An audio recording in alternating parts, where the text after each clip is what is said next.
Moi drodzy, witam bardzo serdecznie. To jest wydanie specjalne Kwadransa z Kangą. Będziemy dyskutować o tym, dlaczego KNG będzie ostatecznie zwycięzcą na tej wielkiej walce. Dzisiaj w przededniu Święta Niepodległości przy mikrofonie Sławek Zawadzki i Łukasz Żeligowski. Wyjątkowo bez suchara, bo sytuacja jest bardzo, bardzo poważna. Łukasz, co takiego dzieje się w tej chwili na rynku? O co chodzi z FTX-em i z Binance'em? No, krótko mówiąc, wyszło szydło z worka. Okazało się, że FTX budował swój skarbiec w oparciu o swój token, czyli uważał, że ma swój token, on jest tyle warty, no to mogę wymienić, zamiast trzymać bitcoiny czy dolary, to mogę trzymać ten swój token. No i CZ powiedział, sprawdzam.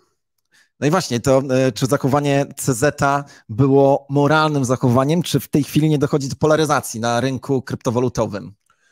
No to jest dobre pytanie. Ja uważam, że wykorzystywanie środków, czy budowanie zabezpieczenia w oparciu o token, którego mogę wyemitować dowolną ilość i no, którego wartość jest jakby budowana w nie do końca jasny sposób, no to, czy może rynkowy sposób, tak, to zawsze naraża na niebezpieczeństwo i ten skarbiec jednak według mnie powinien być zawsze trzymany w tej walucie, którą przyjęliśmy i podobało mi się to stwierdzenie CZ, mimo że raczej nie jestem fanem Chińczyków i ich działań.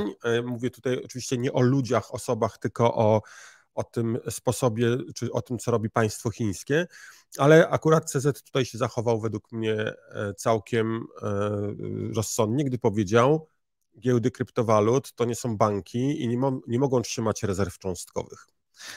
Oczywiście, że tak. Wyjaśnijmy jeszcze, o co chodzi z tym zabezpieczeniem, które stosował FTX. Oto okazuje się, że jeżeli ja wpłaciłem bitcoina na FTX-a, to wcale nie oznaczało, że FTX tego bitcoina trzymał na swoim portfelu. On zamieniał go na przykład na swój token i twierdził, że skoro token FTT jest warty tyle, co jakby jest równowartości skarbca, to wszyscy są bezpieczni.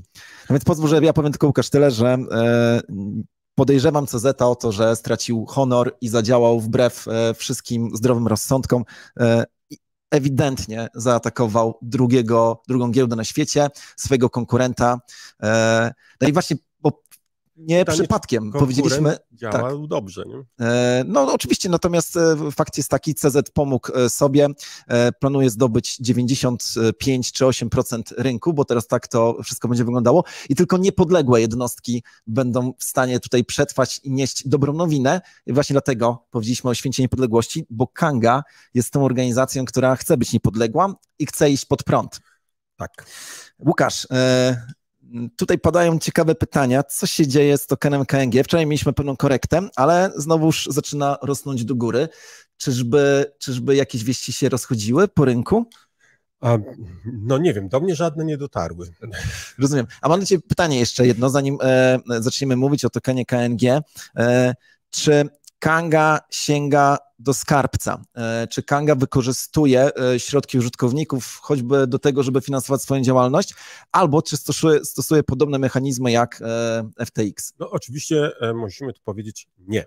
My nie wykorzystujemy, to są środki użytkowników i one będą, czy nie są wykorzystywane przez nas do bieżących jakiejś działalności. Jesteśmy rentowni, utrzymujemy się z tego, co zarobimy. Tak jest. Padają pytania tutaj, słuchajcie, kiedy Kanga zaatakuje BNB, kto jest udziałowcem giełdy Kanga, będziemy pewnie o wszystkim opowiadać. Łukasz, weź ten honor i powiedz, co takiego zamierzamy zrobić począwszy od 1 grudnia. Tak, to jest bardzo, bardzo ciekawa informacja. Planujemy zrobić coś, czego chyba jeszcze na rynku nie było. Na pewno będzie to spektakularne wydarzenie. Zamierzamy zrobić buyback. Tak, chcemy dokonać skupu tokenów KNG, gigantycznego skupu tokenów KNG. Przeznaczyć na to chcemy minimum 5 milionów złotych. Tak, to jest taka kwota minimum, którą sobie wyznaczyliśmy i postanowiliśmy, że dokonamy tego skupu. Ten skup przede wszystkim, to trzeba powiedzieć, będzie jawny. To znaczy każdą transakcję dokonaną przez naszego bota, który będzie skupował z obu rynków, i z dolarowego, i ze złotówkowego, będziemy pokazywali na bieżąco, w czasie rzeczywistym, więc będzie widać, za jaką cenę i ile tych tokenów skupiliśmy. Tak jest. Jak długo cała ta akcja będzie trwała? Planujemy, że będzie to minimum 100 dni. Jeszcze wszystko zależy od tego, jaka będzie końcowa kwota, którą przeznaczymy na ten buyback. Czy buyback będzie powiększony również o tą kwotę, którą skupujemy z tytułu prowizji? Tak, oczywiście.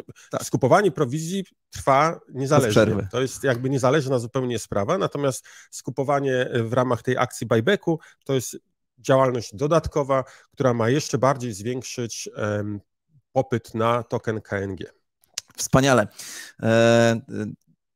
Powiedzmy trochę o planach, które zamierzamy jako Kanga zrealizować w przyszłym roku. To znaczy, teraz nie powiemy konkretnie, co zamierzamy zrobić, ale zamierzamy o tym powiedzieć przez najbliższe kilkanaście dni na polskiej scenie youtuberskiej u różnych youtuberów. Także, tak jak powiedzieliśmy w poprzednim odcinku Kwadransa z Kangą, proszę śledźcie wszystko, ale również na kolejnych naszych nagraniach będziemy ujawniać, co takiego zamierzamy zrobić właśnie w przyszłym roku, oprócz tego gigantycznego i pięknego skupu, o którym mamy nadzieję będą pisać nie tylko w Wikipedii, ale w różnych innych encyklopediach. A co takiego wydarzy się teraz w najbliższą sobotę? Tak, w najbliższą sobotę zapraszamy wszystkich na nasz już cotygodniowy program Kanga No Comment. Tym razem będziemy też mówili trochę więcej o tym, jak to się stanie, że będziemy mogli tak gigantyczny skup przeprowadzić, skąd mamy środki i jak to będzie możliwe, że będziemy mogli dokonać tak gigantycznego skupu tokenu KNG. Tak jest, także zapraszamy w sobotę wieczorem na kolejny odcinek Kanga No Comment, a tutaj pozwólcie, że jeszcze spojrzymy na komentarze, napiszcie, co w ogóle o tym myślicie. Pojawia się pytanie, kto jest największym udziałowcem w spółce, która nadzoruje giełdę Kanga. No chyba nie ma co ukrywać, że my jesteśmy tymi udziałowcami, tak. Nie ma żadnego gracza z zewnątrz. Ta lista jest jawna, ponieważ wystarczy zajrzeć do Company House i zobaczyć listę wszystkich wspólników spółki matki Adwell Media i tam można zobaczyć każdego, kto posiada choćby jeden udział w tej spółce. Tak jest, także ważne jest to, że nie ma tutaj żadnej organizacji ani żadnej szarej eminencji. Po jakiej cenie ten skup będzie się odbywał? Ten skup będzie się odbywał po cenie rynkowej, czyli najprościej mówiąc, pewien automatyczny mechanizm będzie pewien losowy czas, na przykład co 30, 40, co minutę, co 2 minuty będzie wystawiał zlecenie skupienia tokenu za na przykład, nie wiem, 200 zł, nieważne po jakiej cenie, tyle ile będzie w order booku, tyle będzie płacił. Tak jest. No to Łukasz, pytanie do ciebie, dlaczego ostatecznie token KNG będzie więcej warty niż BNB? Dlaczego w to wierzymy? Bo trzeba jasno powiedzieć, że to nie jest porada inwestycyjna. Tak. Ale to jest, ja bym powiedział, najważniejsza różnica pomiędzy tokenem KNG a FTT, czy tokenem BNB jest po prostu taka, że jego jest 21 milionów. Tak, i nigdy nie będzie więcej. Nie da się dodrukować, można co najwyżej zniszczyć, ale o tym będziemy jeszcze rozmawiali. No, dokładnie tak. Spokojnie, Łukasz. No ja bym jeszcze dodał jedną rzecz. Uważamy, że wilk pokazał swoją twarz, przynajmniej ja tak uważam.